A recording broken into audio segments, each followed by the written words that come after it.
In this video, I'm going to be upgrading my main home server from an older Sun X32L to this Dell R230 with the primary goal of reducing power consumption.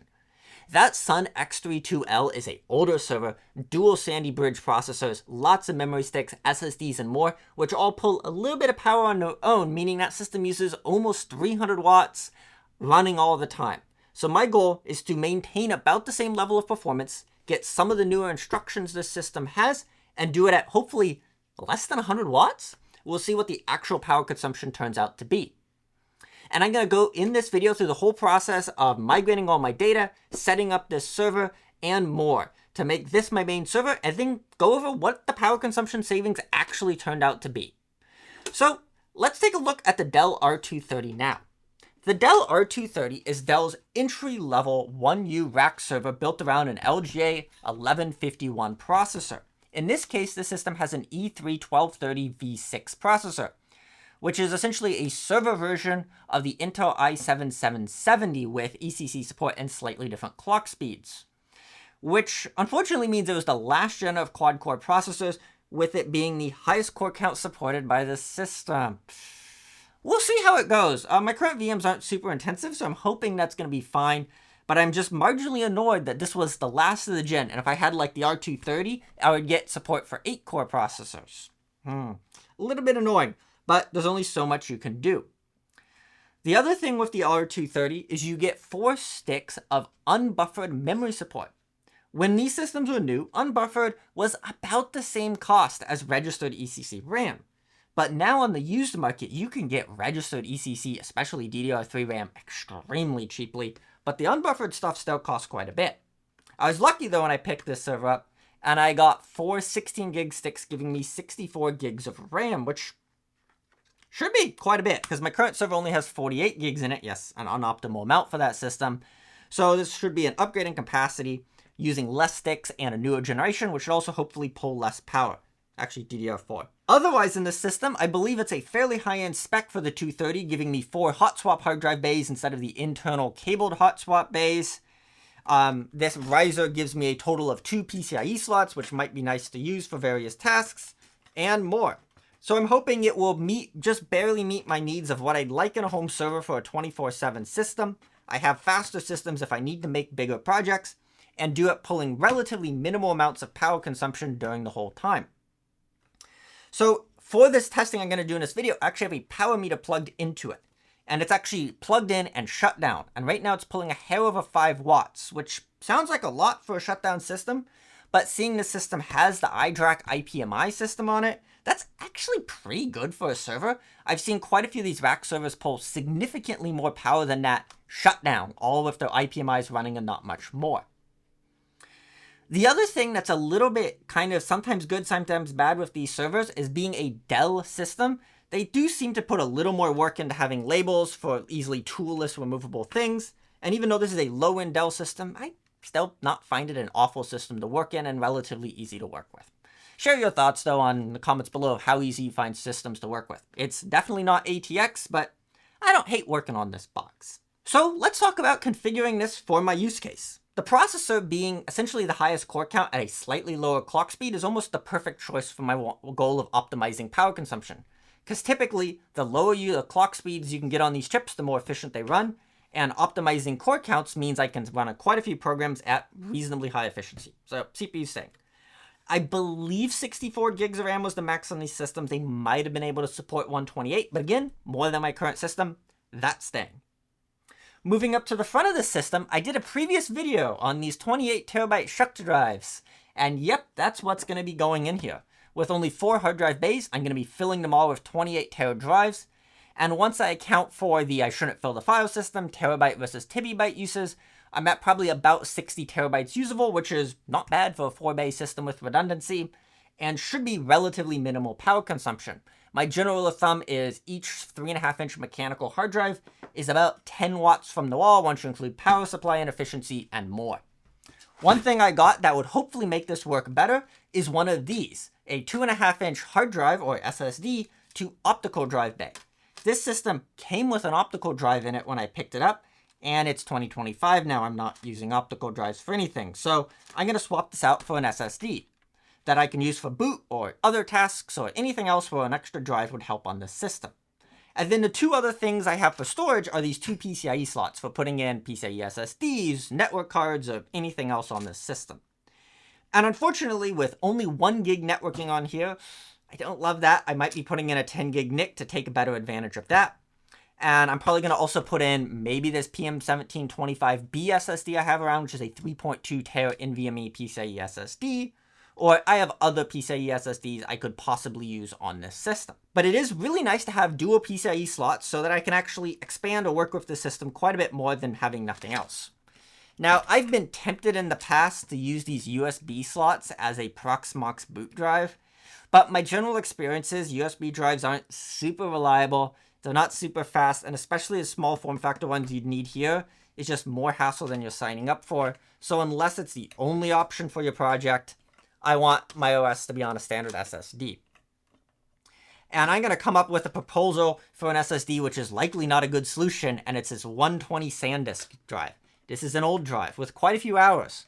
But it actually has a personal story where it's my first SSD I ever bought when they hit about $100 for a 128 gig drive. So I'm probably going to be signing myself up for a late night SSD failure issue. But I'm going to try this SSD for now, as it has still been reasonably reliable. And even though this boot drive is fairly slow, Proxmox doesn't need that much I/O for things like updates, especially if you don't need it to update the fastest. And if you're not running VMs on it or doing anything other I/O intensive, the only thing I have to worry about with a boot drive is the writes that this system is likely going to put on this drive, because Proxmox likes to write a good amount of background data to it, especially if you have all the clustering features enabled. So I'll keep an eye on that, but likely this SSD will do fine for now. And I can relatively easily clone it to a new drive and shut this down if I really have to in the future and just keep an eye on it. I'm likely going to stick with this drive for VMs. 3.2 terabytes is a lot of data for my VM usage. It's very fast, even for today being an older drive, and should easily keep it. It is a little bit power hungry, you can pull down quite a bit, but it shouldn't be that bad. So I'm going to slot it into this X8 slot, leaving me with a full height X16 physical X8 slot to put other things on. Now, I'm probably going to look into putting a 10 gig slot card in this system, because 10 gig is going to be nice with only 1 gig on board. But a lot of my networking still isn't 10 gig, so I don't see that being a huge issue for my personal use. One other thought I had is I do have like an RTX A400 or other graphics cards I could put in here for transcoding. But my thought is, I don't do that many streams at the same time. I have quite a few clients that can direct play a lot of that 4K media I might have. And the CPU could probably do a single 4K to 1080p H.264 stream fine. And that's probably going to be my most intensive use, so I'm going to try doing that first. I think unless you need a lot of streams, using it on CPU, especially with modern CPUs being relatively okay at that task, is probably just fine. It's definitely not needed, but I still like to use the practice of only put the SSDs or drives in the system you need. So I'm going to put this drive in the system and start installing Proxmox on it. And then I'm going to install all of my 28 tera drives and set them in. One other thing with this system is you actually have multiple options with where the drives are plugged in. So in this case, it's plugged into the onboard SATA, which I believe is all just going through this Intel chipset, the same as if you got, I think, a Z170 motherboard, or very similar to what that would get. But you can also have the option of putting in a RAID card. My thought is, I am better off using the spot in there to do faster networking or another SSD than having a RAID card, especially since I like using ZFS on a system like this. So, time to get an OS on the system and to start taking a peek around the BIOS, because it can be kind of a screamer if its cover isn't on. I'll pop that on right now. I got a drive with Proxmox 9 on it I'm going to install, and while I think this system has a license for its iDRAC Enterprise for remote KVM, I have it in front of me. I think it would be fun to just, do it the old-fashioned way with a monitor and keyboard plugged into the actual box. But before I install the OS, let's have a look in its BIOS on this system. And we'll see pretty quickly how well my noise reduction does, because this is certainly a screamer of a server right now. So it's an R230. I can see 64 gigs of 2400 ECC RAM. The processor I had mentioned is E3-1230V6. And the other thing just to note in here, when I've been poking around it before, under system profile, I've tuned almost all of this for power consumption. And one more thing I am trying to do is tempted to turn off to turn off turbo boost, which should keep the clocks low and hopefully keep efficiency up a bit. And I basically just optimized everything for, I'll keep memory speed up, but everything else I've optimized for power efficiency to keep the system's power low. Should be ready to boot. And then, if I exit out of here, I can also see the iDRAC settings. If I want to do remote management, I'll set up its IP off camera. But that's nice to have. If I take a look at thermal settings, I've set it to minimum power, which should hopefully make it quiet, which it isn't right now, and reboot the system into my bootable USB drive. I'm probably going to have to check on the logs, because something about this fan speed makes me think it might not be happy about something. But the other good news I have is even with the fans running, which I think are quite power hungry, I'm sitting at about 56 watts booting into Proxmox. While that's not the best power consumption for this level of performance, it's not bad by any means. Well, it took quite a while to get the drive spun up, but my 28 tera drive shows up in this system, and I need to figure out why the fans are so loud, because I don't think they're supposed to be this loud on these systems. But for now, I'm going to shut it down and try to do some troubleshooting on the fans. I don't like this noise. Oh, and if you're curious, power consumption with no drives in Proxmox is about 42 watts idle. When looking at the front of my server, I think I figured out why the fans have been screaming at me so much.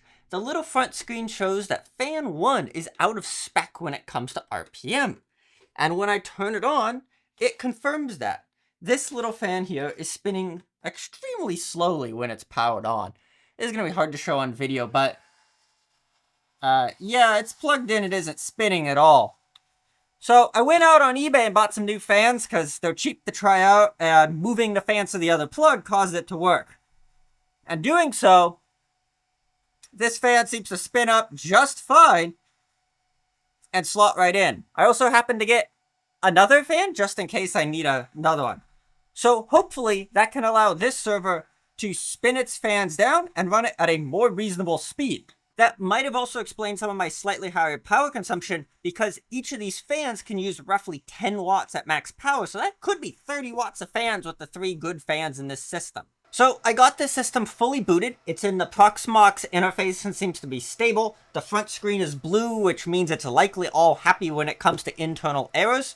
And it's running right now. You can hear it on my mic, or maybe not. It's fairly quiet as far as rack servers go, and while it's a lot louder than most desktops are, this is not bad at all for me for something in a rack. And I want to take another quick look at power consumption on this system.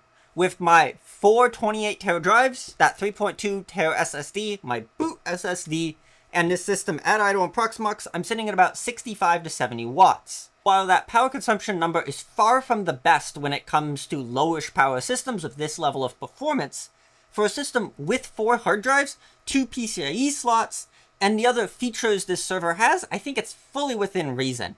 And I would happily use those extra maybe 10 to 15 watts for the capability of having 64 gigs of ECC memory, which many of the other NAS units won't let you have, hot swap hard drive bays, the, I'd say, pretty good build quality, the pretty good built-in IPMI system. If you have the license, the system has the enterprise license, which I will set up in a bit. And overall, I think it makes sense for a rack system and can certainly justify its value.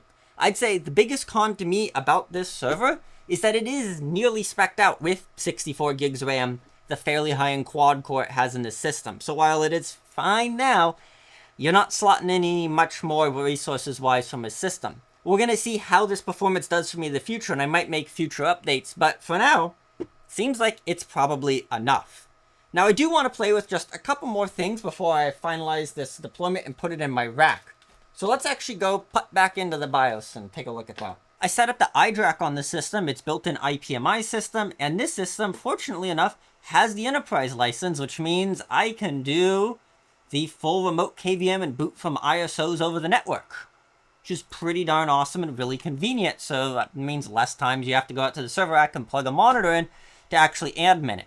The problem is these systems are not included with that license, so you get if you're buying these used, hope it comes with a $300 license or spend $300, which is probably not optimal. The other fun thing is I can see logs of everything when it's like opening and closing the chassis, all of the fan RPMs on everything, and yeah, generally, nice interface. It's an older gen, but does its job.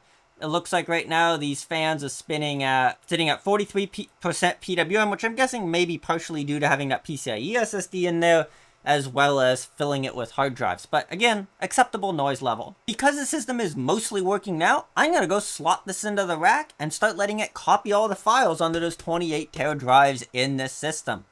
So let's shut it down for now and hope it's gonna be a reliable new primary server for me.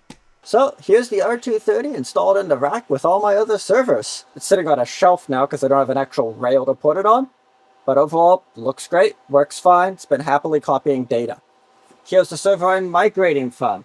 Funnily enough, this server I'm migrating from actually recently just had a disk failure, so I swapped in another 8 tera drive I had spare. So hopefully that'll be it for now. And it's slowly copying data at gigabit speeds. Now, that's probably the one biggest thing I'm still concerned about, which is I only have a 1 gig connection.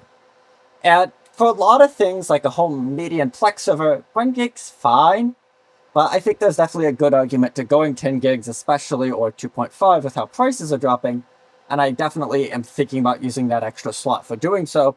The limit's mostly getting the switches and other things on the walls to work, not just that single card. The next thing that's going to make migration a bit more difficult is I have a couple of VMs that I've yet to move that are on VLANs, and one that's working as my router. So I actually have that blue cable there as my WAN cable plugged into the router that I'll need to move. I've already set up all the other networks on here in Proxmox, so what I'm hoping I can do now is quickly move the cables over, restore the VMs, and relatively quickly essentially have the same state of those VMs running on VLANs and the router without really causing any issues. So here's the plugging and unplugging. Now, the way that I'm moving these VMs is I am just making backups, copying them over. On my new server, I set up a little PBS server. I attached it here as a BS10 shuck. It's just a PBS server on my new system, which I'm calling BS10. And then I've been backing up all my VMs to that PBS server, deleting them off the old one, and restoring them to the new one. So this one is a Windows Server VM. So I am just going to do a login and do a manual shutdown because it doesn't seem to want to listen to the shutdown command from the hypervisor. Let's see if it happens to do it. Nope, doesn't want to listen. And I can see that my router VM, in this case Untangle, has finished shutting down. So I'm going to go to Backup. On here, I'm going to do a backup right now. I'm going to add in a little bit of text saying pre-MIG as just a quick note that this is my pre-migrate VM. And hopefully this runs extremely quickly because I have been running frequent backups. So most of the data is already there, and it just has to update a couple quick contents now. So let's see how long this takes to run. And I'm restoring my last VM, that Windows domain and file controller. Should go reasonably quickly from having local drives with everything, so let's see how it goes. Overall, the system's been pretty good. I've been slowly filling up all 60-some terabytes of available space, plus a little bit more that I can technically use but don't want to because I want buffer space. And it's been a rock-solid system that's been power-efficient, fairly quiet. Everything's migrated over to the new system other than a couple of files. I'm really starting to regret not adding 10 gig initially because copying tens of terabytes of data over a 1 gig link is a multi-day thing at best, probably going to take weeks. My estimate's about 8 terabytes a day on a 1 gig link. But yeah, all of my VMs are working, migration's painless. I'm really happy with how easy Proxmox makes just backup to PBS, restore it from PBS. It works pretty quickly and everything's pretty optimized when it comes to the amount of data you have to move. It's all compressed in a way that keeps CPU load pretty minimal. And taking a look at my new server and just trying to see how much am I utilizing it right now. So I've just finally gotten everything on it. So if I take a look at memory usage, I'm sitting about 37 gigs out of 64 gigs used. And that is it. It looks like they've added a actual separate ZFS ARC. ZFS's ARC is what Proxmox set it to by default on this server of about 6.3 gigs, I believe. I see available is slowly dropping down, so that means I have roughly 25 gigs available for other VMs, which for my personal needs I think is fine, and worst case I start swapping out a little bit, and in my experience that's been fine. I should probably make a video about that more in the future. When I am copying files around, I'm likely going to be doing much less file copying, but server load looks reasonable, and if I'm doing anything other than restoring those VMs, the actual CPU usage, if I go to like week average usage, in general is pretty tame. So even though this system is only a quad core, for my personal uses, things like file sharings, DNS servers, DHCP servers, a basic router, a backup server, unified controllers, a Plex server that's not transcoding, all of those things need generally very minimal CPU usage for a home lab scenario. So yeah, a multi-year-old quad core is perfectly fine. And server load, most of this time has been copying data, which will make load averages go up, has been in my high but acceptable range. And yep, I've been mostly filling gigabit. CPU pressure stall, and actually, I haven't seen this, they've added quite a bit more information here, but overall, it looks acceptable for my personal use, and a lot of this is early copying all the data in VMs is causing those peaks that I think won't exist anymore in the future. The other thought I had is just available space, and taking a look at something that would show me the available space, which I think is a shuck. Right now I can see it slowly going down as time goes on from about those 80 tera available down to now I'm at about 46 available. Would still give me more data than my existing drives using less power. So overall, I'm quite happy with this upgrade, and it checked the main goal, which is less power consumption. I got newer CPUs in there, which means Windows 11's instruction set is met, which we can debate exactly how useful that is, but programs are starting to want things like AVX 512 these days at less than half the power consumption again, which is really nice. It's a quieter box. It still has an available PCIe slot and potentially more if I move more stuff to like that front SATA bay instead of having an NVMe SSD in the back. So while it is pushing a system harder than I potentially might want at the beginning, it does meet the needs and works it. Let me know in the comments below. Is upgrading to a server primarily for power consumption and knowing you're limited on upgradability in the future something that you'd consider for your personal box? Or do you want to stick with those big old dual Xeon systems that have the ability to put way more cores, RAM, cards, and more inside them in the future? If I didn't have the concern about power, I would be happy to look into servers like that, but unfortunately, that is something I'm trying to optimize for, and buying a system that is a relatively low cost, has the enterprise features like IPMI, which I like to have, low power consumption, and having huge amounts of expansion is something that just you really can't find. And I think this checks the low power mostly, a little bit of those enterprise features, but gives up expansion and performance. Is this a pick that you'd like? I'm looking forward to reading the comments below and seeing what your thoughts on these Dell servers are. They have dropped down quite a bit in price, so they definitely seem to make a little bit of sense for uses like this and aren't the most expensive box that's out there. And generally, in my experience, these Dell servers will run for decades if you want them to, so they're generally pretty nice hardware and reasonably easy to find parts for. Like how I was able to find these fans for the server on eBay for about 10 bucks a pop and got here in just a couple days, which is awesome, and probably a less common server might not have a feature like that. Thanks for watching that video, and let me know in the comments below if you have ideas for other videos in the future.